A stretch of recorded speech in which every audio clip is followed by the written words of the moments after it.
Hey everyone, this is Ginny Holtzman, and I did the voice for Peppermint Patty in the 80s for the Peanuts. And you're listening to Tommy Throwback Kovac on Splat from the Past. Tommy will keep you on your toes. Hey dudes, welcome to Splat from the Past, the only 80s themed horror and sci-fi show where things could get totally radical. Now today I will be welcoming my third and fourth guest from the 1980s Peanuts gang cartoon, the Charlie Brown Snoopy Show. I will be having Stacy Tolkin and Angela Lee Sloan. As you know, I don't generally like doing dual interviews, but I decided to bite the bullet and let this one happen. You know, I had Eliza Roberts on the other day thinking that it was just going to be her, and she surprised me with Eric Roberts, her husband. I was like, okay, these dual interviews are not so bad, you know. So I'm going to have them on the show today, talk about, you know, highlights from their careers and the legacy of the Charlie Brown Snoopy Show, and find out anything that they like to tell me about and promote any reunions or events they got going on. And it's going to be great. I can't wait, because I love the Peanuts gang, and it's going to be great to reminisce about that. It always is. So yeah, here are my interview with Stacy Tolkin and Angela Lee Sloan.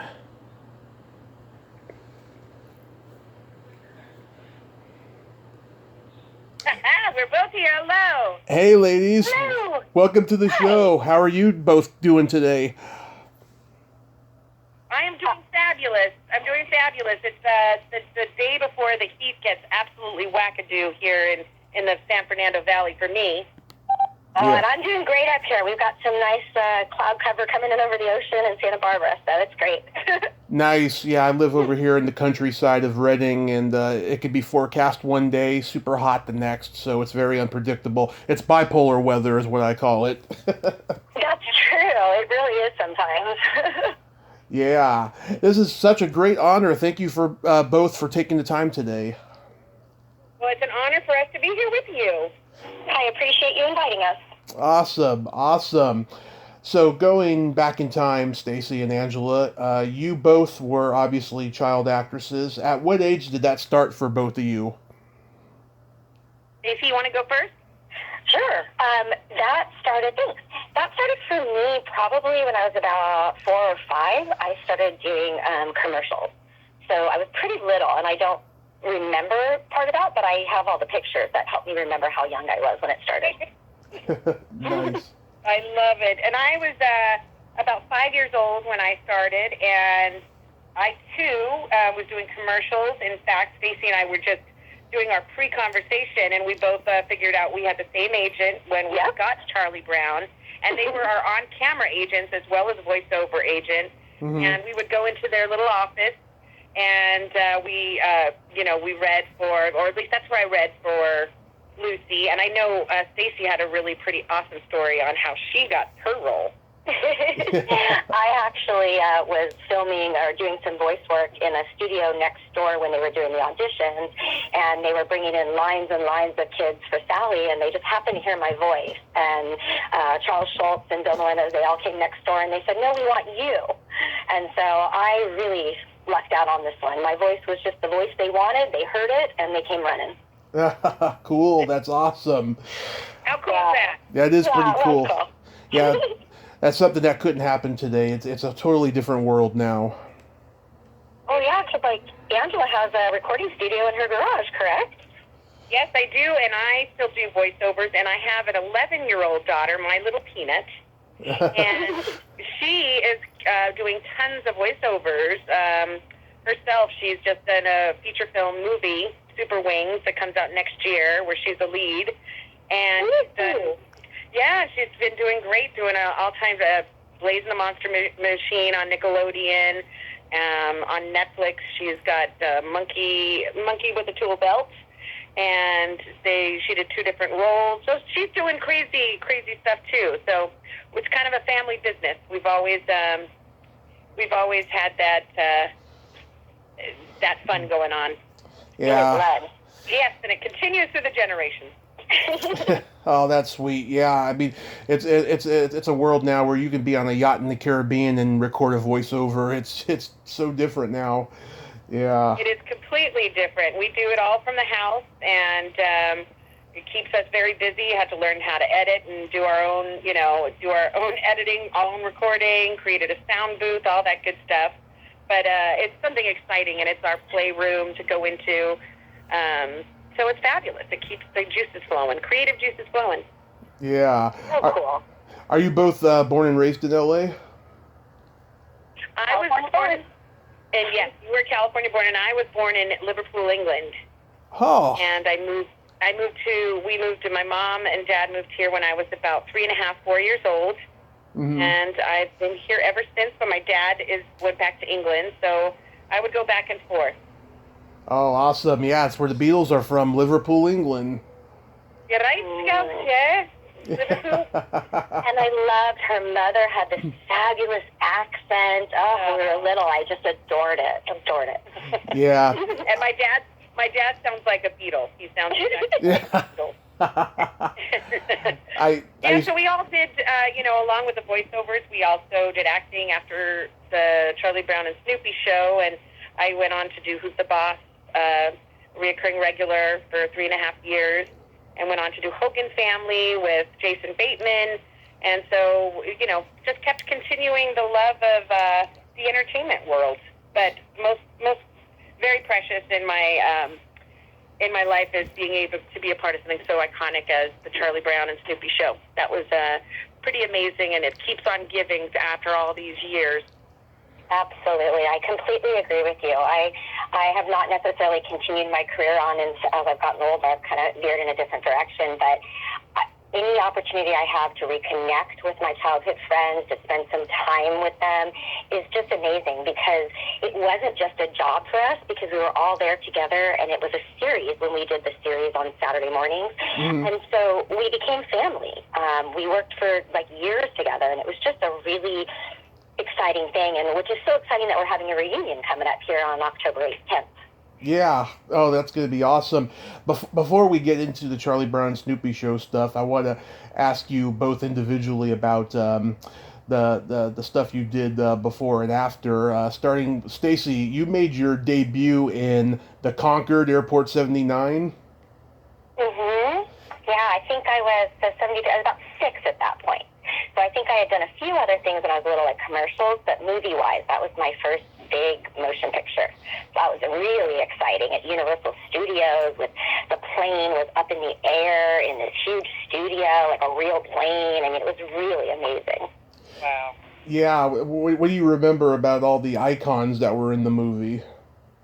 Oh my God, the icons, right? We've got Avery Shriver. I've got pictures with them, all the different pictures. John Davidson. I'm looking at my pictures right now, actually, and it was so much fun. And I remember not really knowing kind of who and how famous these people were, just because I was little at the time. Yeah. I remember every night I'd go home and my mom would just be squealing and sharing information with my father about this amazing day we had, and it just brought so much life into me too, if that makes sense. It was just really fabulous, the energy that we got. Yeah. Oh, God, there's George Kennedy, Robert Wagner, Charo, Eddie Albert, Susan Blakely. I got pictures with almost all of them. It was great. We got to go to, I believe it was Colorado. I can't remember. It was very snowy to film some of the ending scenes. Mm-hmm. And so it was a really, again, like a family kind of experience. It was really cool. And all those people were great to me. I mean, I've got pictures of me sitting in all their different dressing rooms and just hanging out, eating chips here and there, just being part of the gang. Yeah, that's so cool. And that was the last airport movie, and the one that they marketed as a comedy, not knowing that Airplane was going to come out the next year. Right? I know. And this was such, definitely not a comedy. I mean, I died in the movie, actually.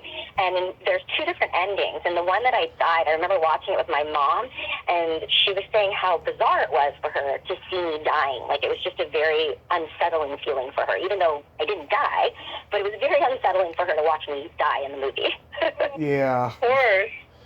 Yeah. And then I remember you did a couple episodes of WKRP in Cincinnati. I I did. I had a recurring role on that. I played Herb Tarlick's daughter, Bunny. Frank Bonner is the person who played the character. Right. And I worked with Edie McClurg. She was our mother in that. It was so fun. Now that's a comedy. Yeah. He was on Hogan Family. Oh, so you had that opportunity too. She Yes. was just so funny and wonderful and just made the whole set light, when you're filming. Yeah, I wish I could interview Edie. I don't know if you heard, she's got pretty bad dementia right now. I have, yeah. Yeah, I talked to all her friends at the Groundlings, and they just talk about how consummate of a professional she was when they were working together, just how funny she was. It's sad. It really is, yeah. Yeah. I had no idea. I'm very sorry to hear that. That's heartbreaking. I didn't know. See, I'm learning something too. I didn't know you did WKRP in Cincinnati. That was like one of the greatest. What a classic show. That's awesome. Right? I'm going to go back and watch you now, Stacy. Yeah. My favorite one is that frog episode, and where my frog gets painted pink somehow by Dad, and then he says he takes care of it and fixes it, but then he comes in at the end of the night and he gives me like a different frog. And the whole scene, I'm trying to look to see, if it's a different frog. And I remember just being young, and that I remember because it was filmed in front of a live audience, and the audience would laugh, and it was so hard not to laugh because I knew a really funny part was coming. So that was really challenging for me as a little girl. Yeah, my favorite one is when Richard Sanders and Lonnie Anderson are testing the waters to go out on a date, and like he tries on all these different wigs in the mirror while some rock song is playing. It's so funny. It was a classic. Such a good show. Yeah. Angela actually had real life radio experience, huh? Yeah, 17 years in radio. Oh yeah, I was gonna ask you about that. What did you do in radio? Well, I left when I stopped acting. I went into radio, and it kind of like I became an account executive behind the scenes, putting together campaigns, working with the clients, the advertisers, writing their scripts, creating their events, and branding, all the good stuff. And I ended up kind of wearing every hat. Coming from the voiceover world, I would do my own voiceovers and do all my own commercials, and it got to the point where everyone in the building from every one of the stations, I worked for K-Rock for 3.5 years, then went to iHeart Radio, was Clear Channel, but then became iHeart. And so I was kind of keeping my creative juices flowing, all while doing the business end of building campaigns. I worked with Fox, AT&T, Vitamin Water were all my clients, and so it was an extension of what I'd already done. I'd been in the industry, but now I was behind the scenes and creating these amazing, huge campaigns, and wearing, like I said, every hat, getting in the vocal booth and cutting the spots at the same time. It's really exciting. It was. It was a really exciting time and an amazing, radio is an amazing world of amazing people, a lot of mentors that I looked up to that really shaped my life in a different direction. But like I said, at all that time, I kept going with the voiceovers, and when I had my daughter 11 years ago, I decided to be a mom, a full-time mom, and get back to life, and that's also where I kind of picked up back where I was, or back where I wanted to be. I'm a songwriter and a singer, so in creating a new life with Emma, it gave me a lot to write about, and so I have been doing that. I've been writing songs. I've written a soundtrack, the title song to a new movie that will be coming out soon, and just being a mom, and also creating with Emma and ourselves with the industry moving forward. Yeah, well, I've talked to more voiceover people this year than I ever have, and I'll tell you, it is an art and a skill that most people don't even realize. It is, and it's also a very small community. It's hard to break into that. There's there's a group that are amazing voiceover artists, and they are doing like every show. So it's really tough to get into, but if it's something that you love and you keep going, you will eventually start, working and hopefully getting into that inner circle. And especially now with COVID, I mean, flourishing the art, the animation world, because it's one thing that we can do, like you said, from anywhere in the world. You can be in your vocal booth in Van Nuys, California, like where we are, or you could, be in Hong Kong and get your vocals in and still work. Mm-hmm. So it's thriving. It's thriving, but it is an art form, and it's an amazing community. Mm-hmm. Stacy, did you do ADR for Pet Sematary? I did. You must have picked that up on my page, the IMDb. Yeah. Yeah. How did that come about? So I used to work for a group called the Loopers Group through a lovely lady, Barbara Harris. We were actually just talking about her a minute ago, reminiscing, and we did a lot of looping and dubbing for many different movies and TV shows. Pet Sematary just happens to be one of them that somebody picked up on and kind of threw it on my IMDb. I was actually just looking at it today. I thought, well, he might ask, so I should look up what's out there. But we actually, as I was sharing, we did hundreds of looping and dubbing. I mean, I worked on Gilmore Girls.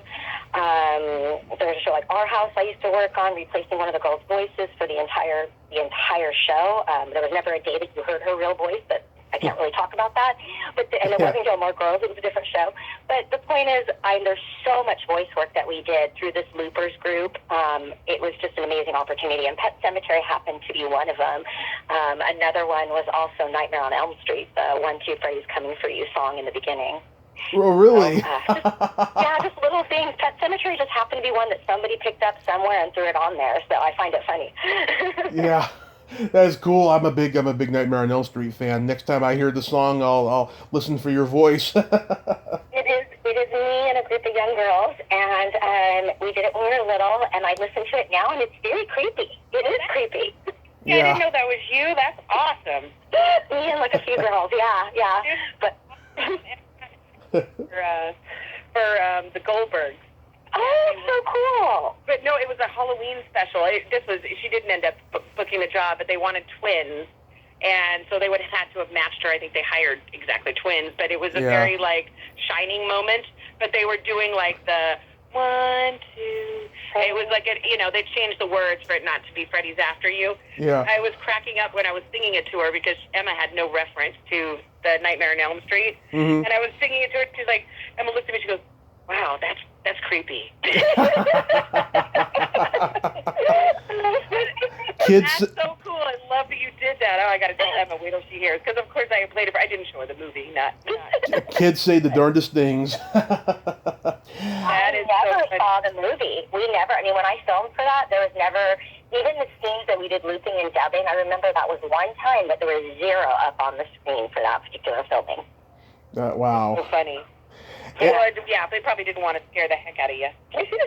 I'm glad. I don't like scary movies. Yeah. Angela, do you have any good stories about being on The Incredible Hulk or Quincy?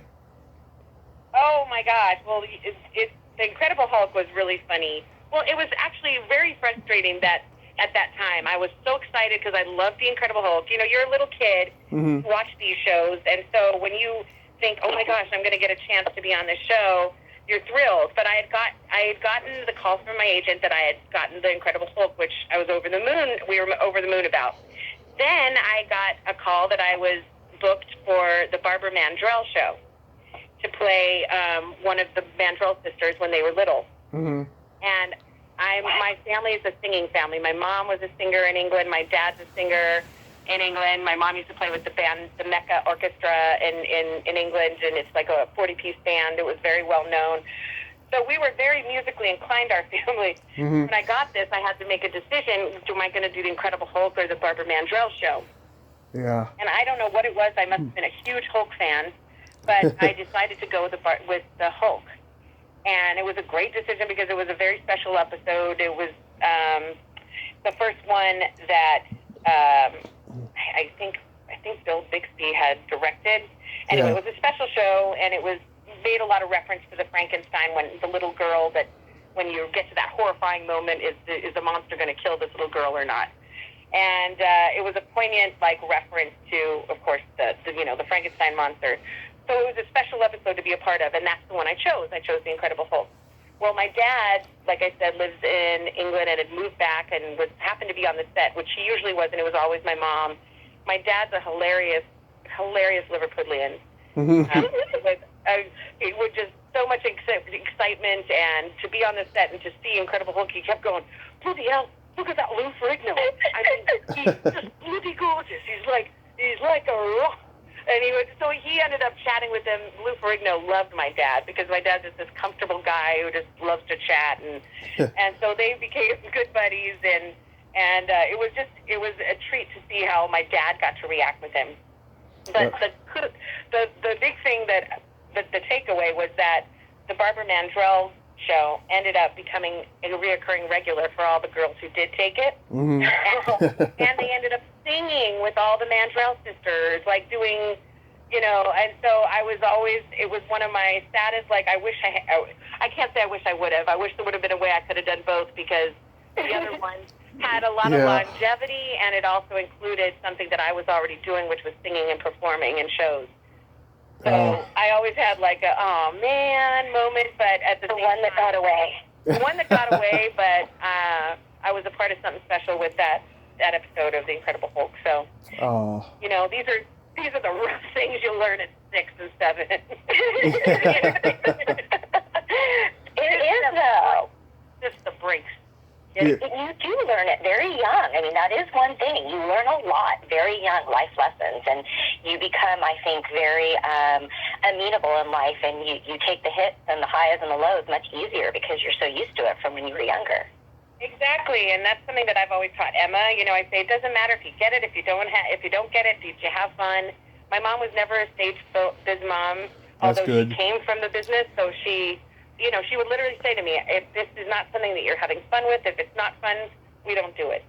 And I was a ham and still am, and I loved every second of it. So I was like, no, I'm having a blast. I wasn't forced. Nobody put me to it. It was something that I truly loved, and that's the same thing I share with Emma. I'm like, this is just a special thing that if you're lucky, you get to be a part of. And there's no harm when I say there's no harm, it gives you such confidence to be able to walk into a room when you get older and you have to go on a business meeting. And, that's why I had such success that I did in radio on the other side as an executive, because I had this training of professionalism and you bring all that to the table, and I think it really heightens your skills. Yeah. And I have a fond memory. I know some kids have had different circumstances, but I have a real positive outlook on how it affected me, and so I'm just can't say enough how it changed our lives, how we move forward in our adult lives. Stacy is a hugely successful, studying for the bar right now, to be a lawyer, has done amazing. I won't go into your credentials. Stacy will tell you that. It really teaches you business, and at a young age, and you can take that with you for life. And I'm so grateful for it. I would agree, and I'd say that I am also grateful, and I too had a very, very, I say all the time, charmed childhood. I don't think I was ready for adult life because my childhood was so charmed that I think there was a point in adult life that I was like, wait, whoa, I want to go back. I had such a great childhood. Like, it was a wonderful upbringing for me as well. Oh, that's awesome. Angela, were you a dancer in Annie? I was. Well, that's a long story. I auditioned for Annie when I was about 8 in Los Angeles for Garrison True. Mm-hmm. And I was the only one chosen in Los Angeles out of, I think, 8,000 people who auditioned for it. And I was the only one chosen for the finalists, the 9 finalists. They brought me in from Los Angeles, 2 girls from England. Robin Ignico was from Florida. Aileen was from New York or Virginia or Pennsylvania. That's where she was from. And so we were all from around the world. They put us up at the Beverly Hills Hotel for 2 weeks. We would meet with John Huston every day. We would have dance lessons with the most amazing Broadway choreographers in town. And we would have, it was like, I compare it to the American Idol of today. We were on camera the whole time. They took us to, when when we weren't studying dances or when we weren't reading with John Huston, we were taken off to Universal Studios with cameras following, and who's going to be the next Annie, and Real Kids was putting us on the show, and it was larger than life. After the 2 weeks, we found out that they had narrowed it down to 3, and it was me and Robin and Aileen Quinn. We screen tested at Warner Brothers with Albert Finney. We had the wig, we had the costumes, the set was built, and it was just incredible. And everyone had said, you know, whoever didn't get one of the, if you didn't get Annie, you'd be one of the major orphans. Well, when it came down to it, Aileen had got the part. She was from Pennsylvania, who had different laws than California. I was the only one from California who had to be on school, only work 8 hours, 3 hours that being on set, the other 5 hours being able to shoot. Every one of the girls was put as a lead orphan, but because I was from California, with the labor laws, couldn't. They worked around the clock. They worked 17-hour days. Every one of the orphans, and I became a dancing orphan.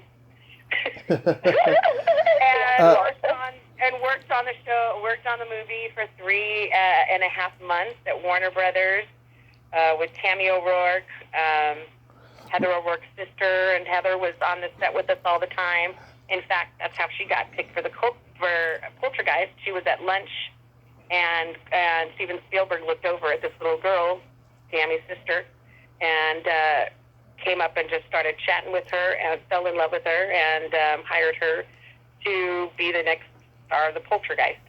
So it was an interesting time. It was heartbreaking, again, being 8 years old and going so far. They had us at the courtyards. We all had to swear in. We all had to create bank accounts for whoever who would get the part of Annie. And so it was an amazing rise and quick crash when it didn't happen, and it was very bittersweet. And True Garrison, I won't say it, but so my residents had a big part, played a huge part as to why it wasn't. I wasn't able to do more, which was very tough. Roseanne Sorrentino, who played Pepper and Annie, she's been on the show. I love her. I love her so much. I haven't seen her since back in the day, but she was awesome. I loved her. She's a school teacher primarily, and she is a raunchy stand-up comedian in New York. I have not seen her act yet. That's a mix. I have not. Yeah, I have not seen her act yet, but I told her the dirtiest, most misogynistic joke I have ever been told, and she laughed out loud, like an obscene laugh. I mean, I was like, I told Pepper a dirty joke, that's awesome. That's a lot of pepper to pepper, huh? Yeah. It was great. Yeah, I love her. How about, okay, to bookend your life, Angela, how was the Who's the Boss experience? Oh, that was so amazing. I started when I was 13, and it was just a one-episode thing. I had come into audition. There were 3 girls, her 3 best friends. There was Julia, Robin, and Julia was my character. Robin was the other character who was the snob of the school, and then there was Bonnie. And so I came in, auditioned, I got the call back, and they said, they wanted you, because I'd read for Bonnie, they said, okay, they wanted you to read for Bonnie and Robin when you come back, just have both of them prepared. And I said, okay. So we got there, and all the girls were there for callback, and they'd had us all go in as groups, like, each portraying each character. So I went in with the group for Bonnie. And Assad Kalata is the director on the show, and he is just the sweetest, loving Egyptian man with the biggest smile and the biggest heart. And every time we do the lines, he would just crack up at all of us, totally encouraging us. And then I'd leave the room, and then they'd go, Angela, can you please stay? They're like, can you come back and read for Robin? And I said, okay. I'd come back in with another group, read for Robin. And the same wonderful support you got in that director's room and producer's room. And then I went to walk out, and they said, Angela, can you stay? Can you read for Julia? I said, oh, my God, it's the only one I didn't prep for. So I went back in and read for Julia, and they loved it, and I ended up getting the part for Julia. And it was it was just a one episode, and it was just went over amazing. And 2 weeks later, we get the call, okay, you girls are all on hold for next week. And it kept continuing. We kept getting called back. And it was just such a joy. It was shot in front of a live audience, and they were so, Tony Danza and the crew were so on the ball. We shot 2 shows taped in front of the studio live audience on Fridays. Yeah. And it was like a theater. Yeah. Production. Like, you know, there's some shows you work on, even in front of a live studio audience, there's retakes, and the audience is there forever. We did 2 in, like, boom, boom, and it was just a lot. It was really fun. It was with Nicole Eggert and Tanya Crow. Mm-hmm. And all the friends we used to hang out with. Yeah, and Shauna Lane Block. So we all went to school together, and next door was the Facts of Life. So we had Mindy Cohn and Nancy McKeon and exactly. Kim Fields. Yeah. Mackenzie. That's when Mackenzie was on. So we had Mackenzie Aston, and I think we had at the same theater we had David Faustino, because they were doing, of course, Married with Children. Exactly. So we'd all be in a classroom together, and, you know, you get one-on-one direction. So I think people have a misguided interpretation of what goes on in the set. You get one-on-one student, you know, with your teacher. You got a lot of support for your education. And I think it's not highlighted as such in the media. It doesn't seem like people, you know, you get a great education and you get all this one-on-one. So we would have a blast. We'd all be together. We'd have sleepovers, and at the time we were all going to the Alfie Soda Pop parties. And that was our crew, you know, growing up. So it was a blast. I loved Who's the Boss. It was fantastic. Oh, that's so cool. So what attracted you both to Sally and Lucy, respectively? In terms of, maybe clarify a little more. Of playing, of doing the voice, you know, the character. Like, you know, Ginny, she told me she was attracted to Peppermint Patty because she was a tomboy, and she felt she was a tomboy as well. You know, like that. I guess for me, though, it kind of just came to me, so I felt like it was a perfect fit. I think my voice, I don't know if it still is, but people still tell me it's kind of this high little cartoony voice.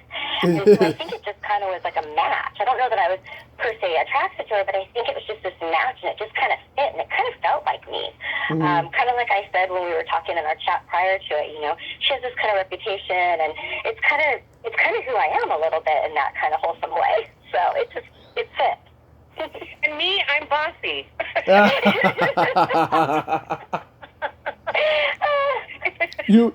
a raspy voice, but it's true. Like,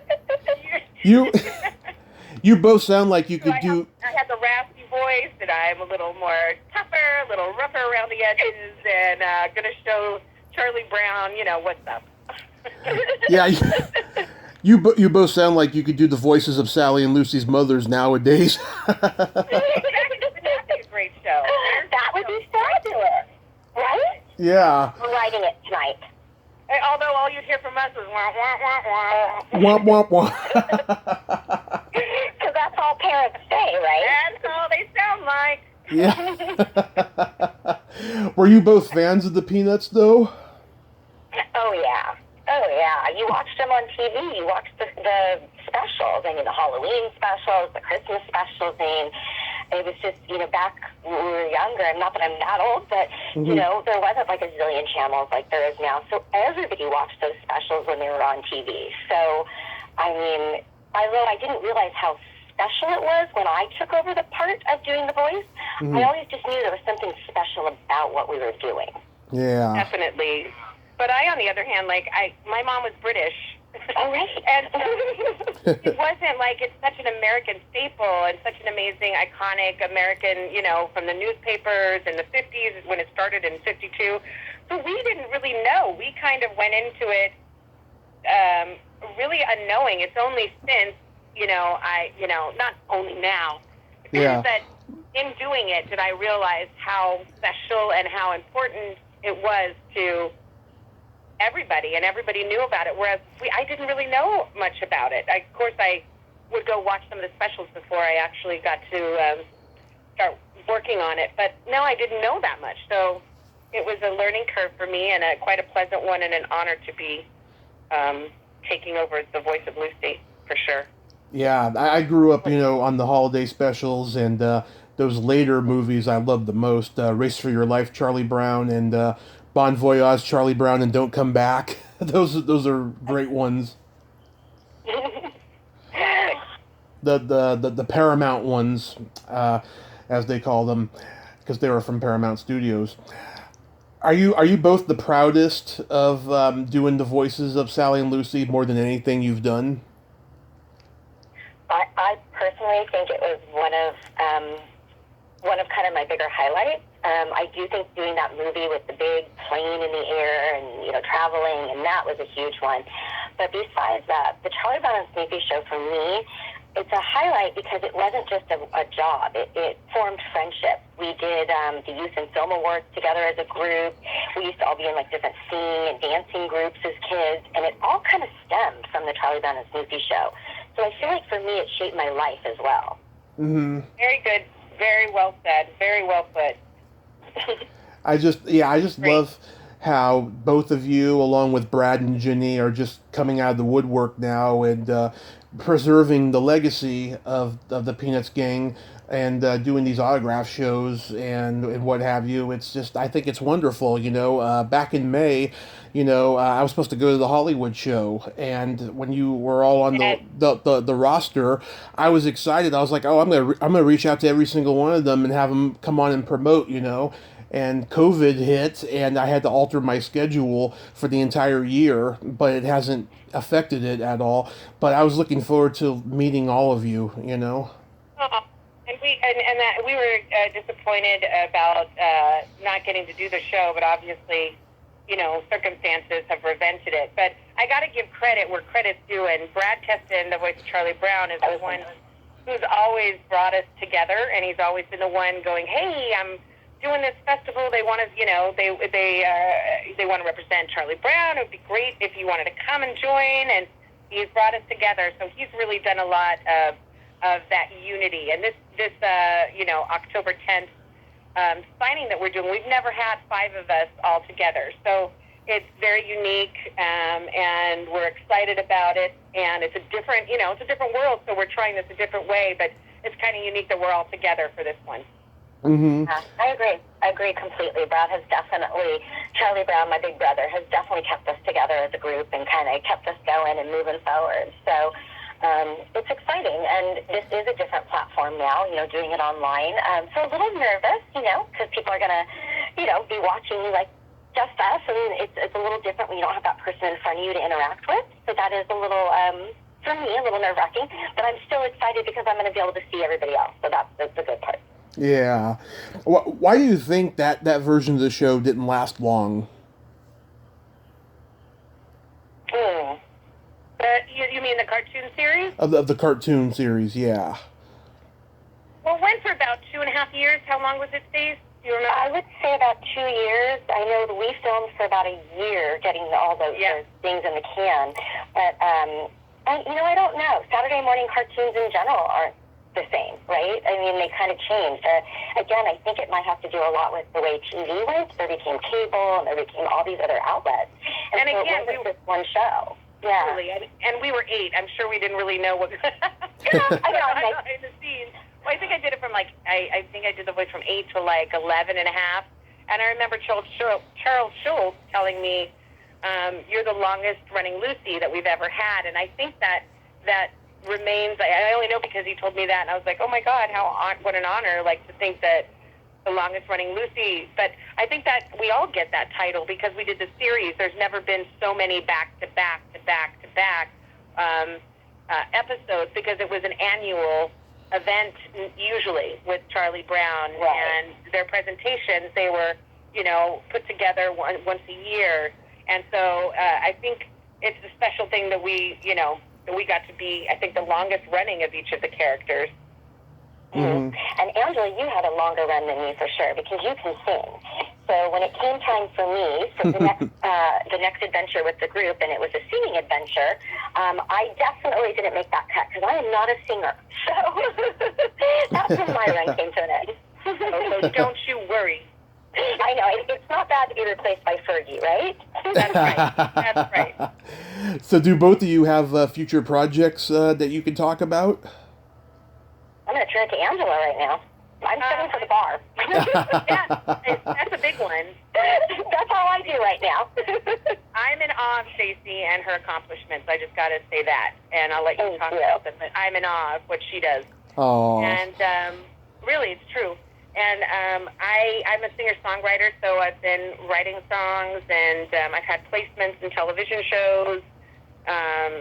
And so that's, what I'm constantly doing. I've got new songs I'm working on now and a new album I'm working on, and all that good stuff.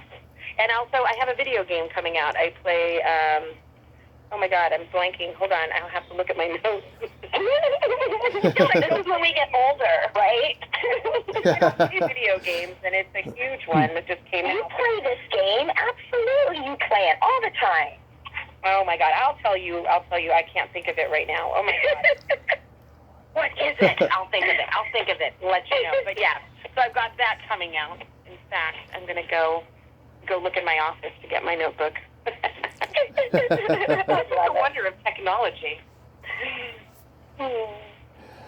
We also, when you film when you're younger, you don't always know what you're working on, sometimes. Yeah. It's like you just see like a scene and that's about it. So sometimes you don't always have the full details on the movie or the project you're doing. Yeah, I you never know what Help me here, Angela. You find it? Did you find it? No.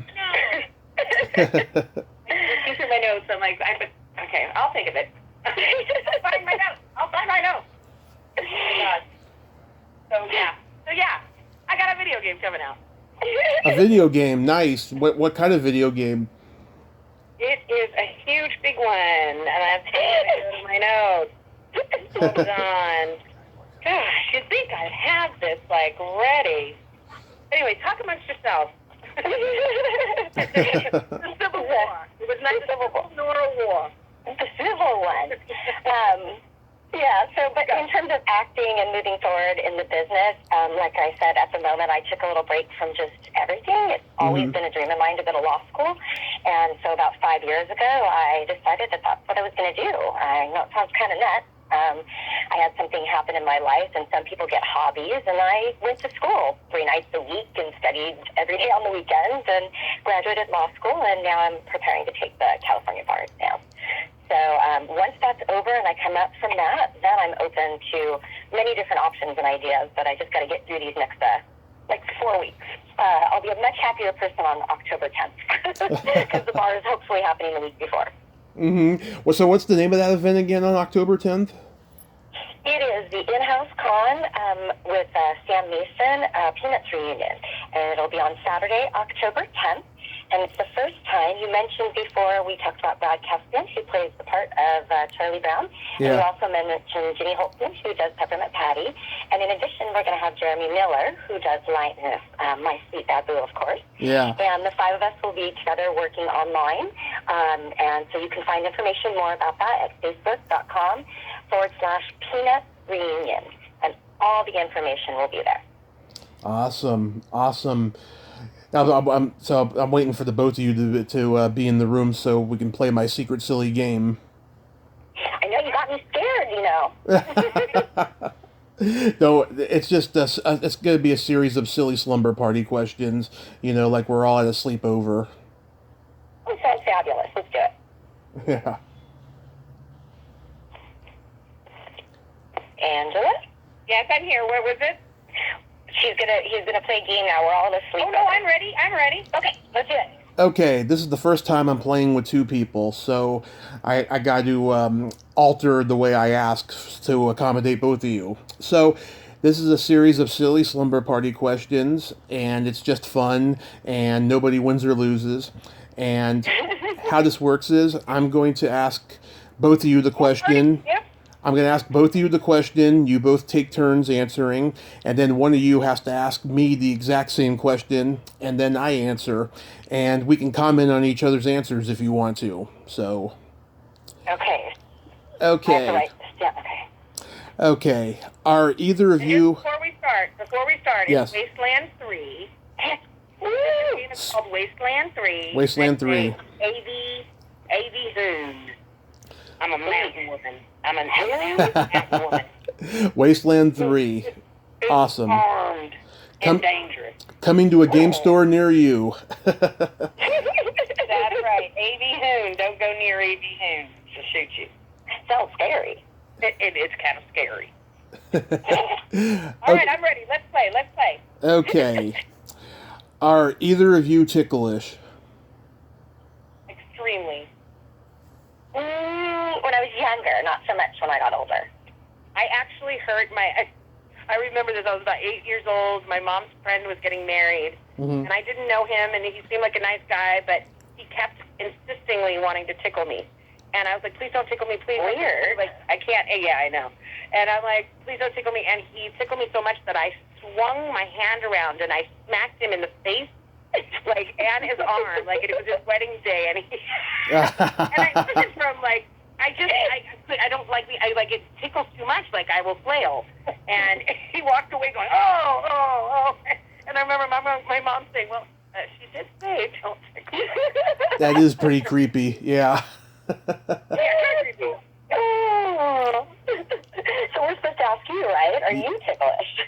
Yes. Oh my God. I've been known to hit people in the groin. I'm so ticklish. I'm just Getting a pedicure is like the most hilarious thing to watch when I get my pedicure. Oh, I want to go get a pedicure with you now. It's hilarious because I'm like, Oh, that's a question on the list. What color are your toenails painted? What color? Yeah. It's like a gold. Nice. Yeah, can I skip that question? Go ahead. Yeah, my toes are definitely not painted right now. So I'll skip that one. I don't think I've had a pedicure in quite some time. You're both probably wondering if mine are painted. Probably not wondering. Are you, Angela? No, they're au naturel.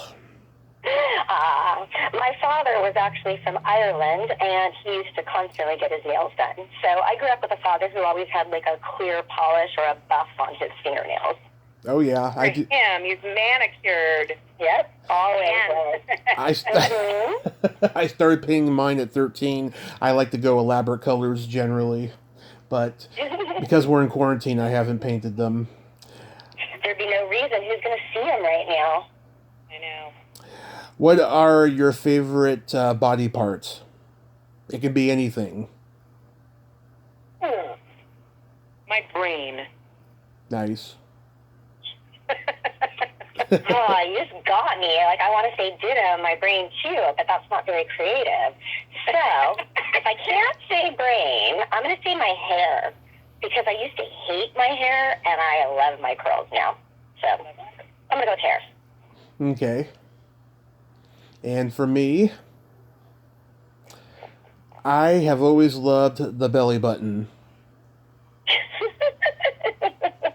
Think of is the episode of Seinfeld. Oh yeah, hello, yeah. Classic episode, yeah. Favorite. I used to have my dog, my beloved Daffy, Stinky Pinky Tuscadero, Daffy De Niro. Mm-hmm. God rest her soul. She could be fast asleep. She was a little wiener dog, and she could be fast asleep, and we would go, hello, la, la, la. And for some reason, the voice, it made her crazy. Her tail would spin like a helicopter, and she would wake up and just be, she didn't know what to do with herself. Me too, I love it. Yeah. That's in my head all day. What would you say are your best personality traits? I would say direct. I'm very direct, and I'm very fun, and I love to have a good time. I appreciate people. I love people. Oh, I agree. I get that from you. Yeah, I do. I feel it from her. I would say some of my best personality traits can also be some of my worst at times. Yes. I'm a clinically trained psychologist, and I've worked in that field for many years. And so sometimes when I work with people or talk to people and things like that, it comes across great. And then there's other times, for example, today a staff member said, "Nice how you sandwich the good and the bad in there. Good psychology technique." And I thought, ooh, it's just who I am, though. Like, it's become me. So I think it's usually, for the most part, it's a good thing. But occasionally people are like, "Oh, thought that you were using that on me." So that doesn't always go so well. It's amazing positive traits, Stace. Mine is my sense of empathy, and I have no filter, which I generally display in the more adult shows of this podcast, especially the one with Ginny. Oh my God, we were just cursing like sailors in that episode.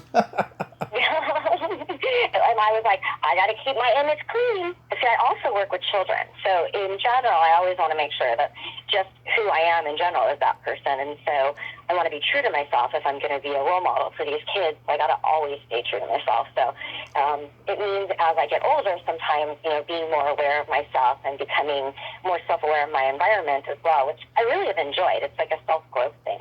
Anyway. Yeah, I'm always willing to accommodate guests when it comes to that kind of stuff. In the beginning there was a couple guests I had that I guess my language was a little too rough for them, and they wanted me to keep it clean and stuff, And as time has gone on, and I'm getting close to 1,000 interviews pretty soon. I've just I've Oh, thank you. Yeah, I've learned, and so I'm always willing to accommodate guests, and it makes me feel good about myself, and every once in a while there'll be that one guest who will, message me and say, "Hey, you got any dirty jokes for me, because I can't tell them on the air." Because they know where to come find it. Exactly. I mean, I know a few dirty jokes. I'm not saying I'm not fun at a party. Like, don't get me wrong. Oh, okay. So in Facebook Messenger, I'll tell you some that you can tell at dinner parties. I got all the best ones. After the show. Yes. Okay, so my favorite question of the game and the last one is there a stinky smell that just makes either of you gag? Oh, God. Yes, and I just thought of it. Now how do I describe it all? There's when I used to go to school, I went to UCLA for college, and the sororities are on one side of the campus and the fraternities were on the other. And of course the parties were always over at the fraternities. Mm-hmm.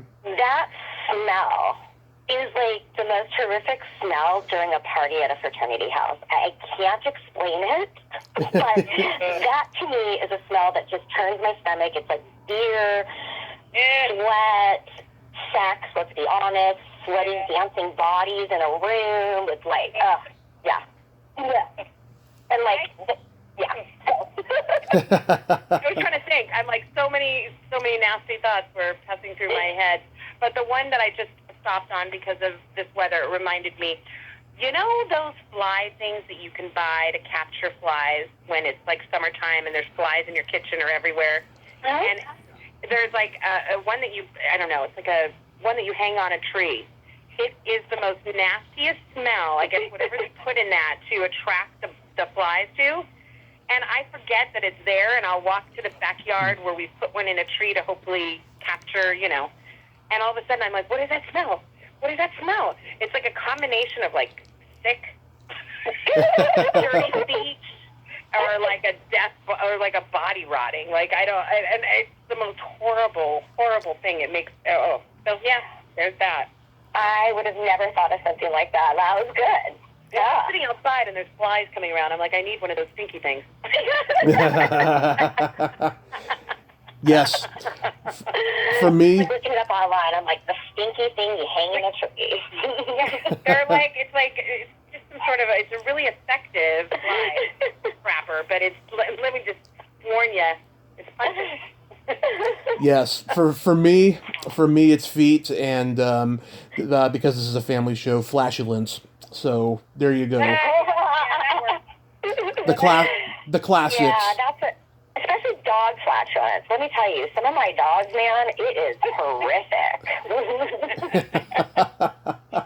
It's a joke. It could be my husband, and he just says it's the dog, but I swear it's terrible. It's a jungle out there. What are we feeding him? I don't even want to talk about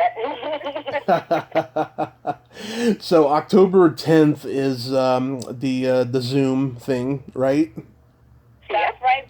We have Peppermint Patty, Jenny Holtzman. We have Jeremy Miller, who is Linus, Stacy and myself, Lucy and Sally, and of course our Charlie Brown, Mr. Brad Keston, and we're all going to be together for the first time. So come and check it out. Come join us, and we'll have some fun. Awesome. I'm really excited. We'll be signing autographs.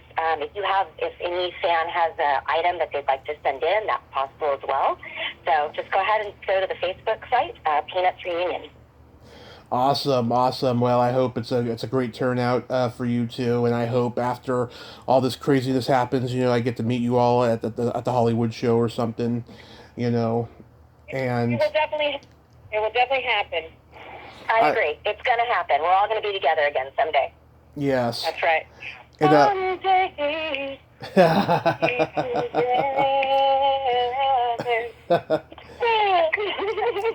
Yes. I'm not doing that. I'm leaving that up to her. Well, So, thank you so much for having us on your show. We really appreciate it. oh, absolutely. Yeah, I mean, I was on the fence about talking to both of you at the same time at first because, I generally don't like doing dual interviews unless it's an older person who's hard of hearing and they need assistance or something, But I had Eric Roberts' wife come back on the other day, and she surprised me with Eric, and it was so wonderful, nerve-wracking at the same time. And I've met Eric at a convention before, but it was great to have both of them on. And when we set this up, I was like, okay, it's gonna be fun. So I think I'm gonna do a lot more of these now. And so I thank both of you so much for coming on today. Oh, thanks for having us. Yes, please stay safe out there and keep in touch and have a great rest of your days. Wonderful. You too. You too, love. Okay. Bye. Thank you. Bye. Bye-bye. Well, there you have it. Stacy Tolkin and Angela Lee Sloan. Aren't they sweethearts? Oh, great ladies, a lot of fun, and very passionate about their past work in the Peanuts Gang cartoon. And go check them out on October 10th. It's going to be awesome. If you like this video, everyone, please subscribe to my YouTube channel. Add me as a friend on Facebook. Join my Tommy Kovac comedian page on Facebook. Follow me on Twitter and Instagram and all that fun stuff. Well, that's all the time we have this week on Splat from the Past. Until next time, this is Tommy Throwback Kovac saying, there's no shame in living in the past, because the present sucks. Later, dudes. You're a good man, Charlie Brown.